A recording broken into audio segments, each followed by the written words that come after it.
Hello everyone, Jolene here from Bookworm Adventure Girl. Welcome back, and if you are new, thanks for checking out my channel. Please hit subscribe and stick around.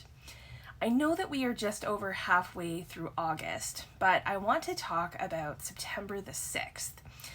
September the 6th is National Read a Book Day, and the idea of this day is to encourage people to read. So here on BookTube, that's not usually an issue, although I think that we all, experience some kind of reading slump at some time or another. But today I am going to offer fiction and nonfiction book recommendations that I've read since the last time I did a video like this, which was probably about a year, maybe even 2 years ago. And I think that I've said this before, but sometimes when I see recommendations like this and videos like this, they tend to be books that are, 300, 400 pages long. And yes, technically, if you have 8 hours or more to read a day, then you could probably do it. But very few people are able to commit to that amount of time to reading, at least on a regular basis. So all of the books that I am going to recommend today are around the 200 page mark. I think the most is 216 pages. So these really are books that you can actually read in one day. Of course, the formatting of the books matters as well. So also, if you are still looking for books to read for Women in Translation Month, which is during August right now, then I have 4 books on this list that do fit that category. So that's another thing to be looking for. So I'm going to start with fiction. I have 7 fiction books to recommend, and I will go from the most pages to the least pages. And I'm going to start with The Penelopiad by Margaret Atwood, and this is 216 pages. So you can already see that the format is smaller than the average book, and this is a retelling or reimagining of the Odyssey by Homer. And I loved the first few paragraphs in this book and how it's set up. It's such a strong beginning. And I love that the story is narrated by Penelope from death, and she's bodiless. And this retelling definitely gives a new perspective to this story. 208 seems to be a magic number because I have 3 books that are 208 pages. So first is A Woman in Translation, and this is Magma by Thora Hjorleifsdottir, and this is translated from the Icelandic by Meg Matich. And it seems appropriate to have an Icelander on this list, since Iceland is one of the top countries for literacy and publishing. I read this book as part of the BookTube prize in the first round, and was disappointed when it didn't continue to go through to the next round, because I really enjoyed how this book was written and how the story is told. The book is written in short chapters. Each chapter is like a fragment of the main character's Lila's relationship with a very manipulative man. And at first, this man is very charming. And because you are in Lila's head, when you see her, she begins to rationalize things that he does and says.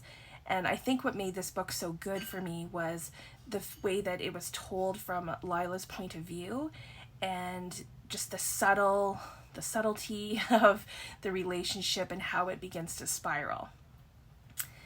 Next is The Ghost in the House by Sara O'Leary, and this, maybe it's obvious, is a ghost story, but it's not a scary ghost story, and in fact it's actually funny at certain times.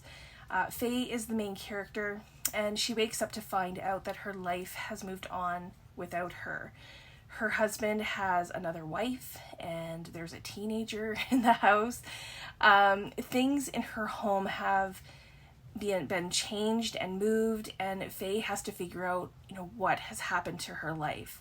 So this story is more of a reflection on a life and on a marriage and on grief. And the last book, that's 200 pages, is a book that I have talked about a few times on my channel, usually about how underrated it is, and that is Here We Are by Graham Swift.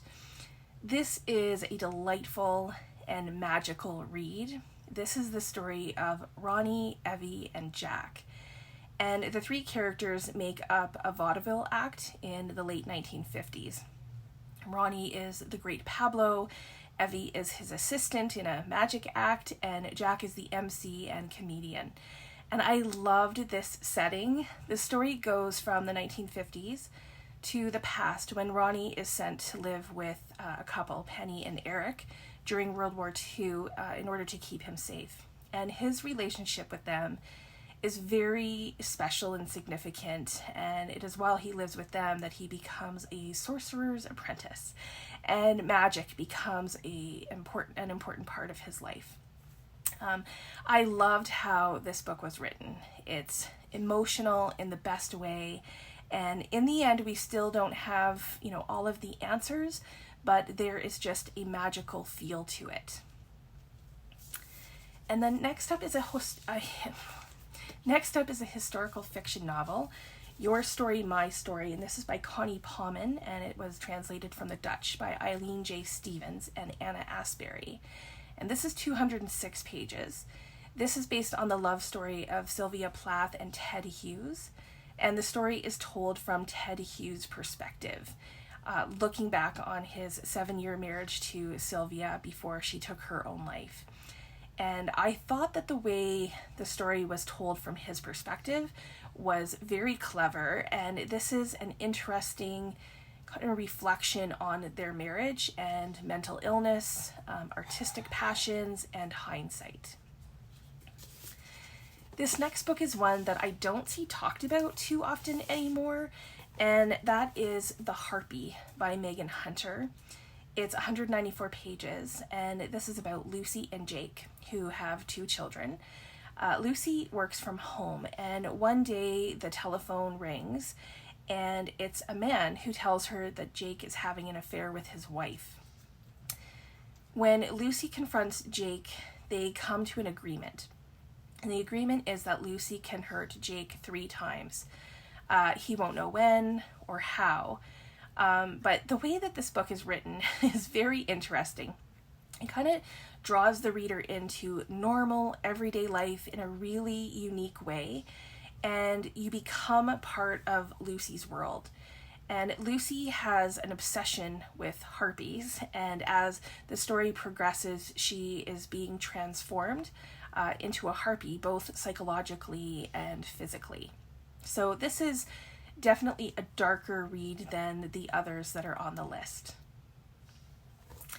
Okay, and finally for the fiction books is Another Woman in Translation. And this is a book that I talked about recently in one of my tag videos, and that is How to Order the Universe by Marie Jose Ferrada. And this is translated from the Spanish by Elizabeth Bryer.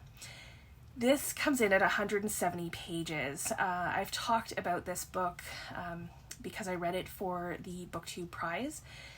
This book is in the finals, and I am judging translated fiction again, so I can't say too much about what I thought of it, but I've actually already talked about it a number of times. So as you can see, this is a smaller book, and even the margins inside, it's the margins are large, so the pages aren't crammed with words, and it goes by very quickly.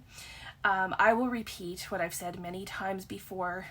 Do not let this cover fool you. This coming-of-age story of Em and her relationship with her father as she joins him on the road to help with his business he's a traveling salesman. It is definitely worth picking up. The fact that it has made it to the finals in the BookTube prize, I think, is telling. So definitely check this out if you haven't already. Okay, so let's go to nonfiction. I have 3 nonfiction books to share, and I'm going to start with the book that has 214 pages, and that is Breath, The New Science of a Lost Art by James Nestor. In this book, the author shares his own experience and the experiences of athletes and deep divers to show how we don't breathe properly, and that if we trained ourselves to breathe properly, it would be helpful in so many ways. He talks about breathing properly as being a superpower. So this is a great one if you're looking for nonfiction. The second nonfiction is The Barefoot Woman by Scholastique Mukasonga, and this is translated from the French by Jordan Stump, and this is 146 pages. It's a memoir, and it's a tribute to Scholastique Mukasonga's mother.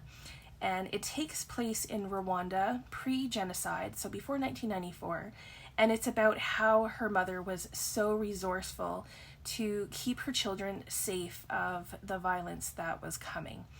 And each chapter focuses on a specific topic, so it's not a story told in a linear or chronological way.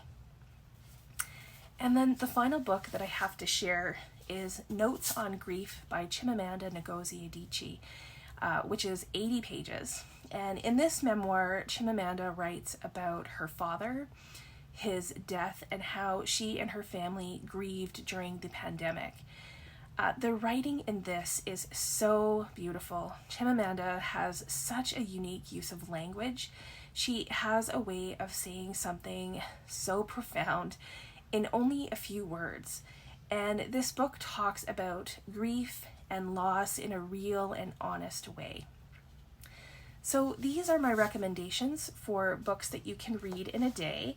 That last one, I think I read at the mall in an hour. And so whether it's for Read a Book Day in September, on September 6th, or any day, really. And if you're still thinking that these are a bit too much to commit to, then next week I will be sharing some recommendations of short story and poetry collections that you could read in one day as well.